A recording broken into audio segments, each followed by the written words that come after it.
السلام علیکم ملګرو، تاسو له په دې سایټ کې ویډیو ښکاري.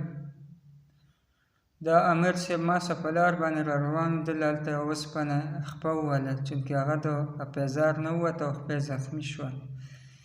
زما د ویډیو جوړولو مقصد دا دی چا ناچاته خو به ترې پیدا وشي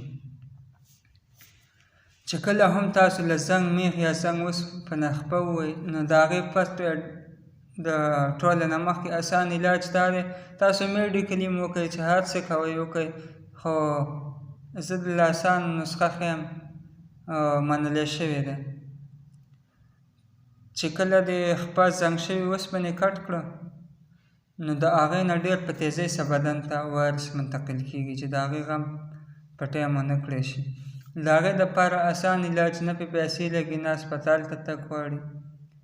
تاسو له په دې سایټ کې ښکاري د امیر صاحب هماغه طریقه ښیي.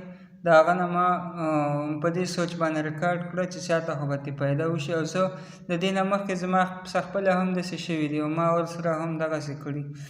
شکر لله څه مسله راته بیا نه ده راغلې. اوس که یو سړی وایي داسې خبره دغسې، خو زه ته وایم ویډیو ده ویې ګوره، که دې خوښه شوه مخکې شیر کړه، تا ته به ترې پیدا وشي، نورو خلکو ته به ترې وشي. د نن نه څو میاشتې وړاندې لکه که زه ته ووایم زما پېژنګلو کس د پلستر کار یې کوو او لاندې تختې پرتې وي، هغې کې میخ زنګ شوی، عاجز له خپه والي او په هفته 15 ورځو کې دننه هغه د هغې نه وفات شو، الله دې وبخي. نو همدغه اسانه طریقه ده، 2 تیلې پې د پاسه کېږده په زخم باندې او تیلې ورته ووهه چې دا کله ښه وسوځي او ګرمۍ شي، مطلب تا ته محسوس شي، د الله په کرم څخه وایرس به ختم شي. تقریبا 90% چانس دی چې که هغه مسله تا ته راځي ته به الله د هغې نه بچ کوي.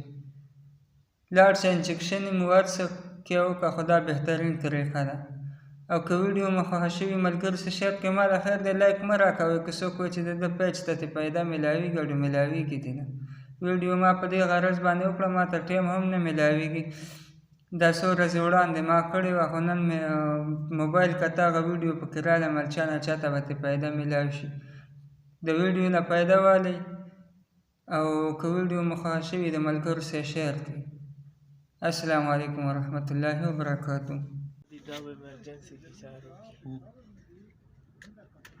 یہ موبایل